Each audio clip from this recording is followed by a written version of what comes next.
Hai semua, salam sejahtera Malaysia. Selamat datang ke channel Fels Lifestyle. Info padu, info hangat disediakan di dalam channel ini.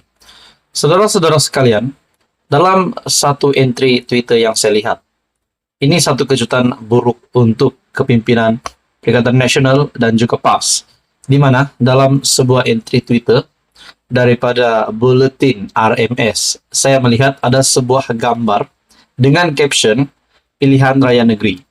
Penyokong PAS Gual Priok turunkan bendera tanda protes.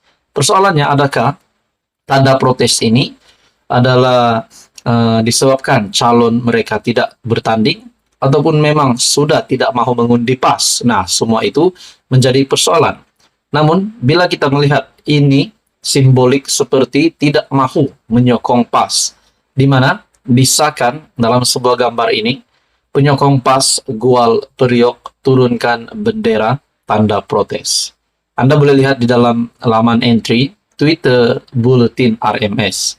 Dalam pada itu, tuan-tuan dan puan, di dalam ruangan komen, sudah pasti kita mengetahui bahwa apa agenda yang dibawa oleh Perikatan Nasional, yaitu bersih dan stabil.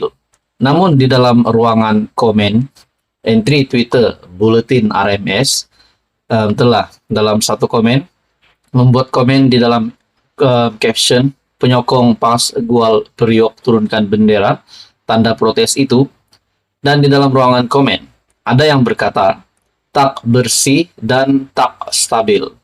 Dan di dalam gambar ini terdapat tiga berita yang ditampalkan di dalam gambar ini dengan caption PN Base-nya, dengan tajuk berita yang pertama, SPRM siasat bekas Perdana Menteri, menantu berhubung projek NIISE. Berita daripada Utusan TV. Manakala berita yang seterusnya daripada Malaysia Gazette, dakwaan duit undi sedekah bukan rasuah, bukti pemikiran PAS bercelaru, kenyataan dari Faiz. Dan berita yang ketiga daripada Metro, SPRM sah beku akaun bersatu. Ini semua berita yang kita sudah biasa dengar.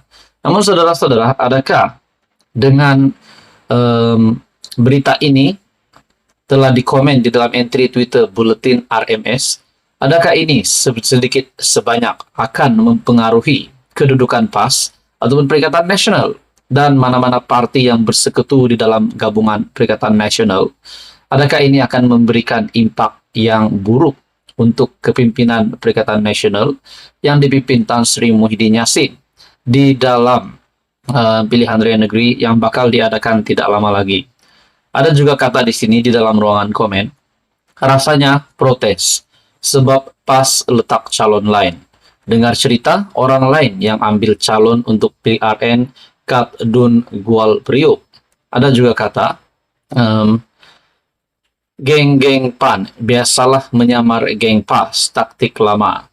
Ada juga kata ini semua salah DAP, bak kata salah seorang walaun PAS. Takkanlah PN kan gabungan yang terpaling stabil. Tidak tahu sama ada ini pujian atau sindiran. Dalam artikel ini lagi di dalam komen ada juga berkata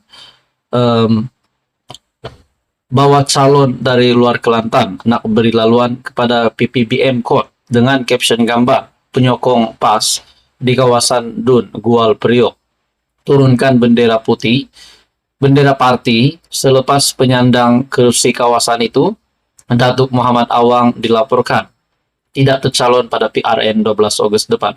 Jadi saudara-saudara, bagi saya dengan penyokong PAS Gual Priok yang menurunkan bendera tanda protes, ini sudah pasti menjadi satu simbolik bahwa perkara negatif telah berlaku. Jadi saudara-saudara, menurut Anda, apa komen Anda?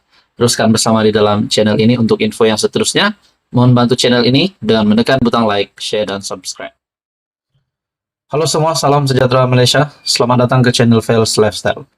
Dalam sebuah artikel daripada Syahbudin.com, yaitu Sanusi merepek lagi.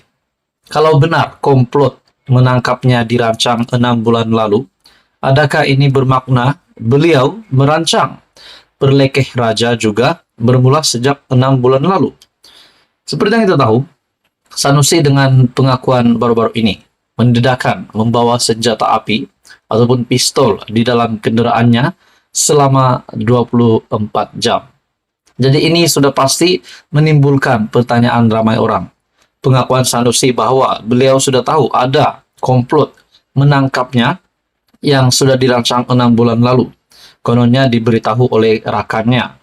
Adakah dengan ini, rancangan ini memang benar-benar sudah diatur Sanusi, yaitu adakah di dalam rancangan ini, rancangan Sanusi sendiri untuk memperlekeh raja juga bermula sejak 6 bulan lalu. Kalau ini, adakah pengakuan Sanusi secara tidak sengaja memperlihatkan beliau sengaja membuat pengakuan itu? Dan adakah beliau bakal ditangkap dan bakal menerima hukuman yang lebih berat? Semua itu menjadi persoalan. Menteri Besar Kedah, Sanusi, yang sedang berdepan kes mahkamah di bawah akta hasutan karena memperlekeh serta mempertikai kebijaksanaan yang di Pertuan Agong dan Sultan Selangor, kini tampil dengan teori baru yang benar-benar mengarut serta merepek.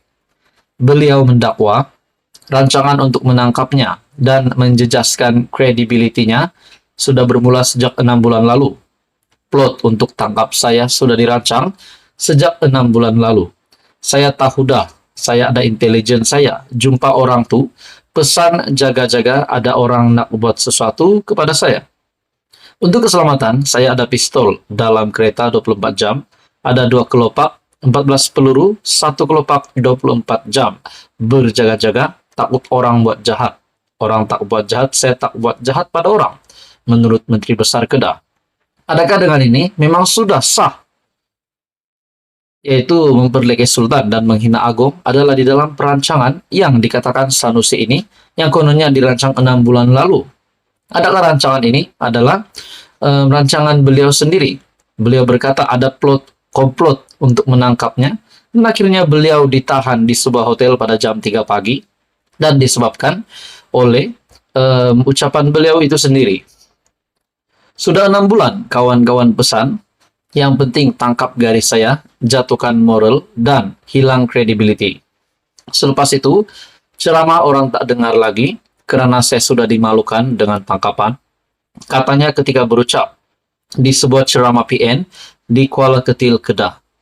Coba kita pikir betul-betul, logik atau tidak, dakwaan Sanusi itu menurut Syahbudin.